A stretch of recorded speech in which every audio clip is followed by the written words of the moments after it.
Trevor, I've had some news about my legs. I might not be able to walk for the rest of my life. The doctor told me today. Wow. Does that mean you'll be in a wheelchair for the rest of your life? That's right. Apparently, there's a very strong chance. And that's how most cases like this end up. Of course, I'll still give the rehab everything I've got. But there's one more thing. I might not be able to have children anymore, Trevor.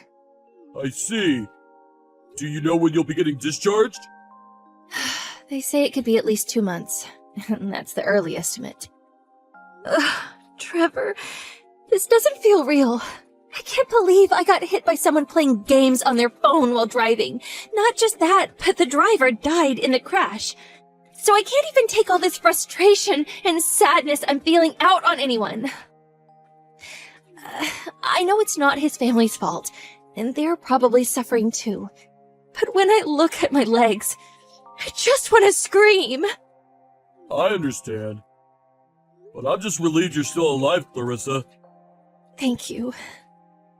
That reminds me, I've been doing some thinking. If we do some renovations on that place, we can install ramps and things to make it suitable for wheelchair use. Come on, Trev. I already told you we can't live in that house. My dad wrote clearly in his will that I was only to manage it, and I'm not to move in under any circumstances. We can always look for another place, but can we at least wait until I get discharged from the hospital before we discuss this? What? Why would we look for another place when you got given a free house? Not only that, but it's big and luxurious, and right near the station to boot. I always wanted to live in a house like that, even if just once. Can we just live there for a little while? Please? No way. Even if it's only temporary, we can't. Trevor, please, just give up on the house. Will you? For me? I have enough on my plate right now with coming to terms with being in a wheelchair for the rest of my life and rehab. Let's think about our living situation when I get out of the hospital, okay? Trevor, what have you done? Beth from next door sent me an email saying you moved into the house. What's going on? Huh? Did you already find out? Whoopsie! What the hell are you playing at? You didn't seriously move in behind my back, did you? Well, how do I put this? Yes, I did. Come on, babe. It's so wasteful. It makes no sense having a nice big house like this that we don't have to pay rent on, just wasting away getting old without anyone in it. A lot of people would kill to be in this situation. How many times have I told you? We can't live in that house. No one can live in that house. I even hid the key. Did you go out of your way to find it? Yeah, what was that all about? You really made me work. I can't believe you hid it in the back of the drawer like that. I was really shocked when you went to such lengths to stop me getting a hold of it. I hid it to stop exactly this from happening. Oh, I'm begging you, Trevor, please, get out of that house immediately. I'm serious. Why do you have to be like that? It has a big garden with a fountain, and the living room is enormous. I could really see us building a life here. It would be plain criminal that a house this grand go to waste. I'm seriously begging you here, Trevor. We can't live there. What do I have to do to make you listen? If you've already moved your stuff in there, then I get it. It'll take time to get it all back out. But can't you at least stay at your mom's for a little while until it's all been dealt with? No can do. My mom's living here too. What? What the hell?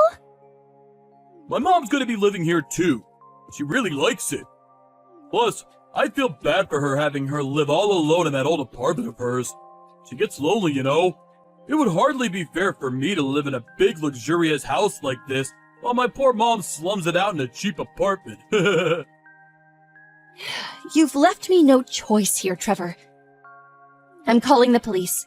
I'll tell them you broke in. Whoa now! Slow down, woman! Jeez!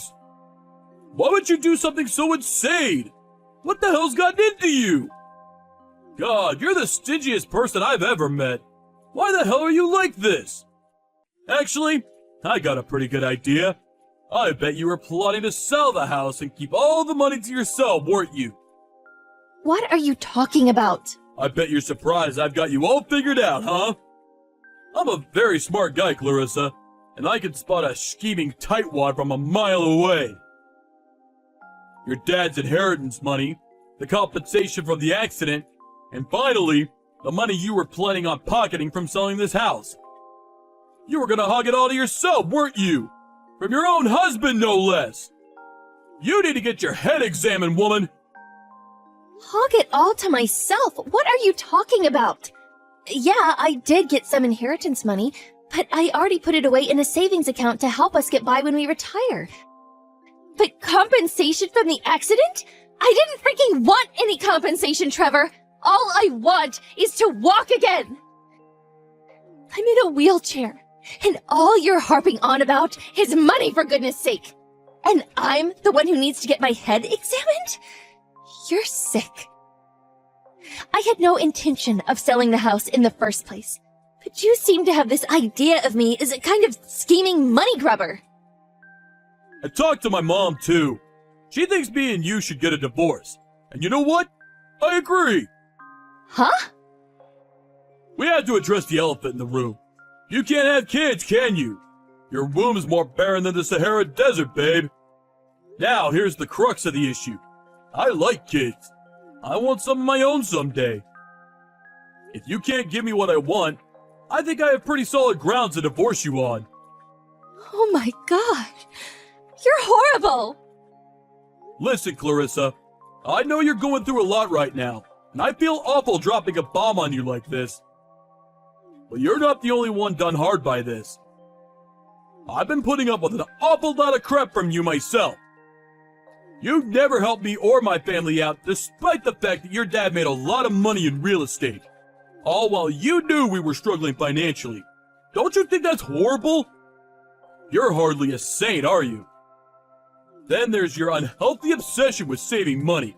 Constantly whining at me when I want to blow some steam by heading down to the casino or going on holiday every now and then. Why would my dad have any obligation to help you? Our finances are our finances, and his were his. Surely we should get by somehow on our own without expecting handouts. Look, there it is! That right there, that's exactly what I mean!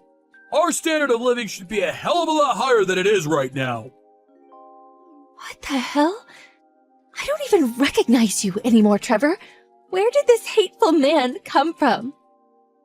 I can't believe you're saying all this to me when my dad's barely been gone a few months. I guess that's just the kind of guy I am. It's not my fault you had your head in the sand. Anyway, I'm taking the house when we split your asset. Shouldn't be a problem if you can't live there yourself anyway, right? Huh? If you can't live there, the only thing for it is for me and my mom to have it all to ourselves. Aren't you forgetting a little something? I'm waiting. Any moment now. Congratulations on the new house, honey. Right? I'm sure you're gonna say it. Any moment now. Oh yeah, and my mom absolutely loves the place. She said she could see herself living here for the rest of her life. She's staying in what would have been your room if you weren't such a tightwad. Realistically though, a detached house would be no good for you. What with not being able to walk and being in a wheelchair and all. I see. There's one last thing I feel I have a duty to tell you.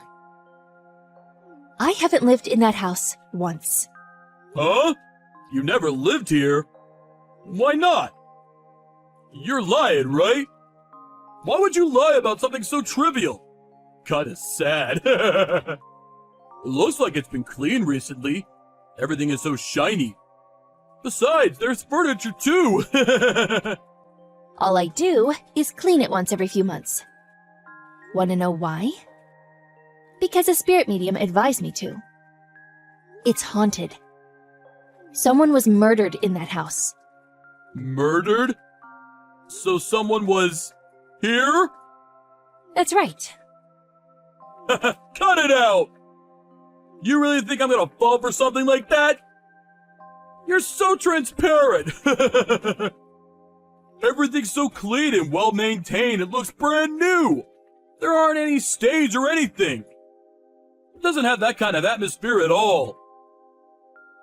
Because my dad had it renovated and all of the traces of that day removed. Feel free to investigate it on the internet if you don't believe me. Okay, you're right. I did find some stuff, but so what? Just because someone got murdered here doesn't mean no one can live here ever again. Right? That's crazy talk, right? Babe, that is crazy talk, isn't it? Normally, it would be. But that house is different. I didn't believe it myself either the first time my dad told me this. But apparently, everyone who lives in that house ends up losing their minds. The old owner could feel something happening inside him, and he was so terrified that he spoke to my dad, who was a close friend of his. My dad had ties to several spirit mediums due to his old job, and ultimately agreed to take the place off his friend's hands, thinking he could manage it from a safe distance. But all of his efforts to deal with the problem while he was alive failed. What? So what the hell am I supposed to do? Oh, I take it you believe me now then? No! I never said I believe you. It's still crazy talk. A haunted house? Give me a break. You think real life is some kind of movie? Now that you mention it, Trevor, I do seem to have a faint recollection of you being absolutely terrified of horror movies and dark, grisly things in general. That's why I went out of my way not to tell you. I'm not afraid. Like I'd be afraid of things like that. It all depends on how you look at things. A matter of perspective. I found some articles about it on the net, and the murder was 20 years ago. Ancient history doesn't faze me. I'm not scared at all. I think you really should get your head examined if you actually believe in haunted houses. To think you actually paid good money to keep an empty house clean on the advice of a spirit medium in this day and age. Are you all right in the head? There are meds you could take for this, you know. Now that I'm over the shock of you being brazen enough to move in with your mom behind my back, I'm actually kind of relieved. I don't care what happens to you if it means I can finally get rid of the place. You can have it, Trevor. The house is yours. If we get a divorce on top of that, you'll have everything you wanted. That's right. Even if I do have any problems, I can always just sell it. I'm pleased we were able to settle this like responsible adults. Here's to us and our fresh starts in life.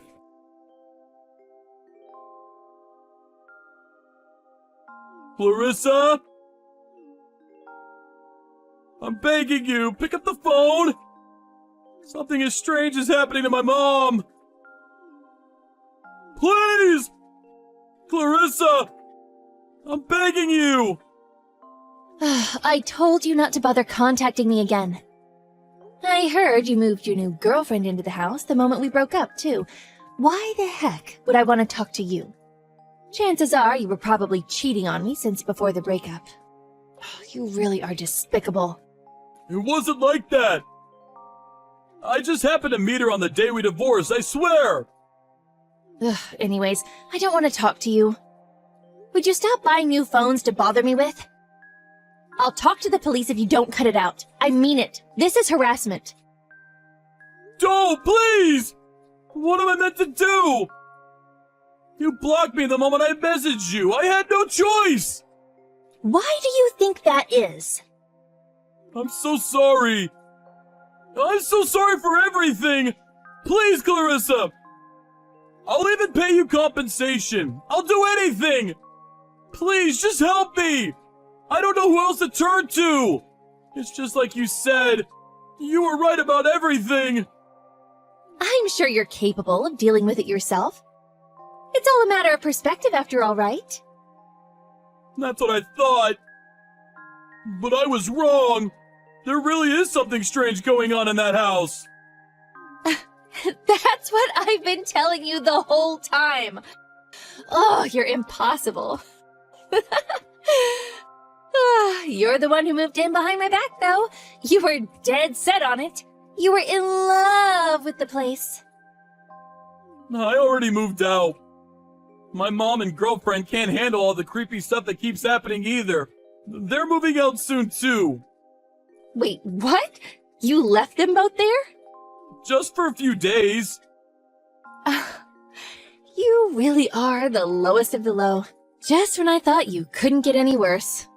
They must be so stressed.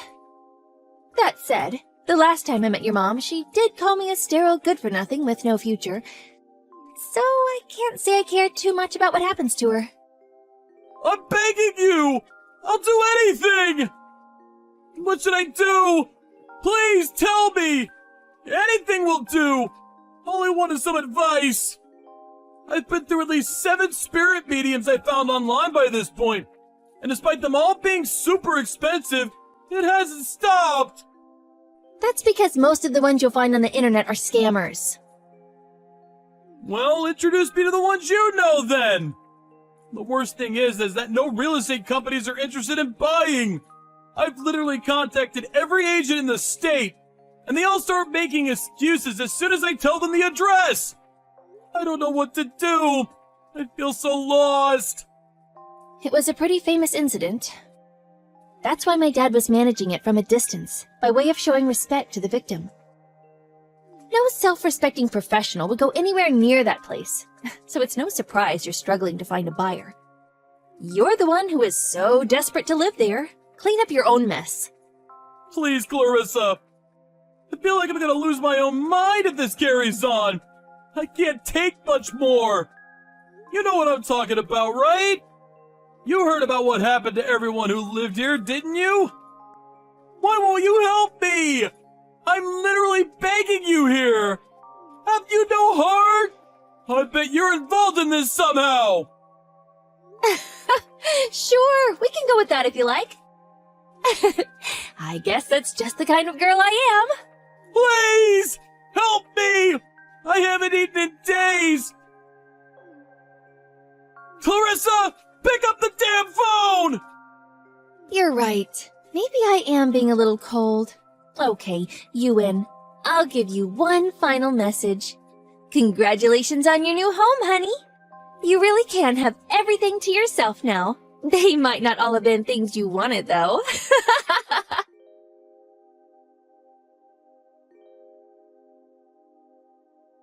After that, Trevor's mom's behavior became more disturbing by the day. I heard she eventually got taken away in a white van and now lives in a mental institution. I wanted to tell myself I didn't care because they weren't my problem anymore. But I was worried in spite of myself and decided to speak to Trevor about the house one last time. When I say worried, I was more worried someone might end up trying to buy the place without realizing what they were getting themselves into. The truth is, I was skeptical myself at first because it only started out as a scary story that my dad told me. But I was genuinely shaken up when I heard that Trevor's mom got taken to a mental hospital because she was acting so strange. After our discussion, we agreed to keep Trevor's name on the deed, and he agreed to continue to clean the house out of respect for the dead. For the time being, he's going to continue covering all the expenses on the place until he can find someone who will either take it off his hands or deal with it in a permanent fashion. His girlfriend dumped him not long after our last messages, which probably had something to do with the way he abandoned her scared out of her wits in a creepy old house. He also started taking more and more time off of work, and it started to look like he might get fired. But even still, he just yelled at his boss, "No, it's the house's fault." To be honest, I think Trevor only has himself to blame. I had no idea my dad's final wish would turn into this. Being free from my scumbag of an ex-husband now, I think this could end up being a great thing for me. On that note, my doctor asked me out on a date a few days ago. We're going out for pizza next Friday. Could this be what they mean when they say, when one door closes, another one opens? One thing's for sure, I intend on keeping that door firmly locked forever. Oh yeah, there was one more shocking development. As soon as I transferred the name on the deed to the house to Trevor, my legs gradually started working again. I can walk again now, despite being told I'll probably be in a wheelchair for the rest of my life. I'd like to think it was just a coincidence, but I really don't know.